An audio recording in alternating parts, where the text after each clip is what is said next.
Hi, I'm Tim. Welcome to Watchbox, and thanks for logging on. If you love this watch, email me, tmosso at thewatchbox.com, your purchase and pricing email question line for buying this or any watch you see here on our channel or our website. It's in the description below. Reach out to tmosso at thewatchbox.com. Today, we're discussing a model launched in 2017. This is the Breitling Superocean Heritage 242. 42 millimeters in stainless steel with a ceramic bezel insert. This is a Tudor-powered Breitling.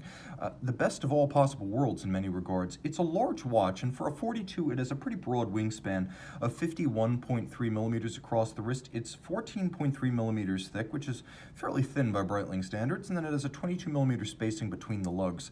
Throw it on my wrist, 16 centimeters in circumference. You can see it wears well. This would be my choice of the Breitling divers. A timepiece that's comfortable, stylish, a lot more functional than the original Superocean Heritage, and I'll show you a fun little factoid with Breitling watches. You can see that stamp on the case. The first two digits, 07, that's the week. The next two digits, 19, that's the year this was manufactured. So 07, the 7th week of 2019, so you know this one's fresh.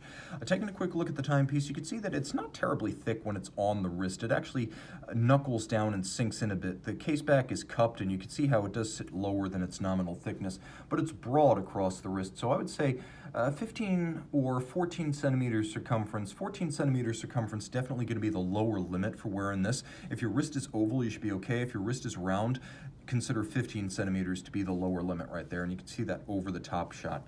So the timepiece has a lovely Ocean Classic inspired strap, so it's designed to look like the mesh bracelet.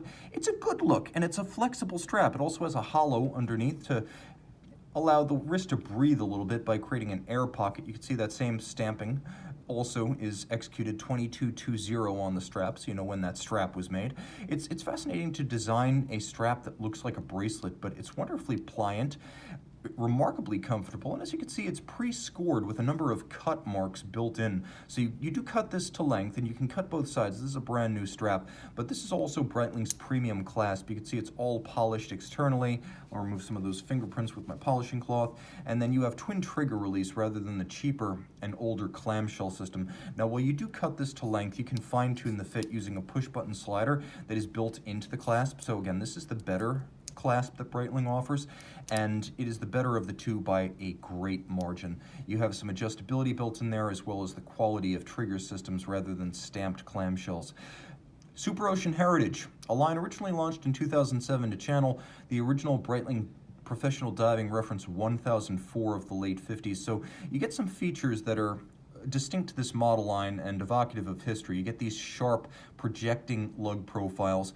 You get a large crown without a crown guard structure. It's still a screw down. It's 200 meters, but I find that without the crown guard, it looks cleaner and it's easier to use the crown. You also get a minimally calibrated dial, the broadsword minute hand and the broad arrow hour hand.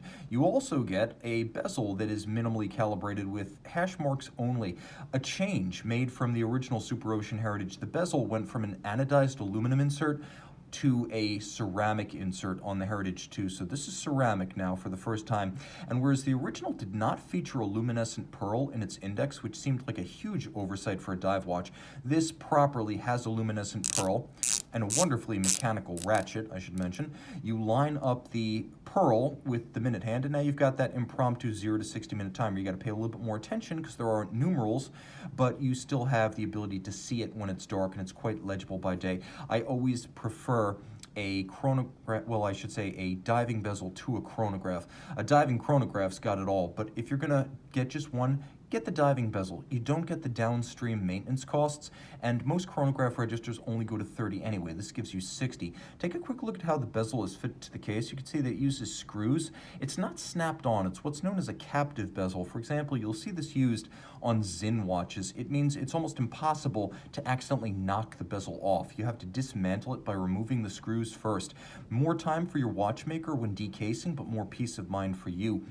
Under the sapphire crystal, it should go without saying in this price we're talking sapphires, you have a lovely blue metallic dial with applique polished indices, another upgrade over the original watch, which would have featured a printed dial. And then you have the new Breitling B logo without the wings, because Breitling CEO George Curran wants you to know Breitling is a land, sea, and air, not just an air sports company. Inside, you've got a Tudor MT5612 automatic doing business as the Breitling B20. It features stop seconds. Just make sure we're not in the date change danger zone. We were, so it's a good thing. I didn't use the quick set, which the date features. There is a quick set for the date, as well as hacking seconds. 70-hour automatic winding power reserve, courtesy of the Tudor movement underneath the caseback, water resistant down to 200 meters. It also features a COSC chronometer certification and 5-position adjustment. It pivots on 28 joules, and it is very tough thanks to a relatively thick construction, but also a free-sprung balance and a full balance bridge. The one change Breitling makes is it uses a ferrous hairspring rather than the Tudor silicone. The ferrous hairspring is more repairable and serviceable in the long run, if slightly more susceptible to magnetic fields. There's a lot to love about this watch, from Tudor power on the inside to inimitable Breitling historical heritage style on the outside. Reach out to Tim Mosso at thewatchbox.com for purchase and pricing details. Breitling Superocean Heritage 2 by night.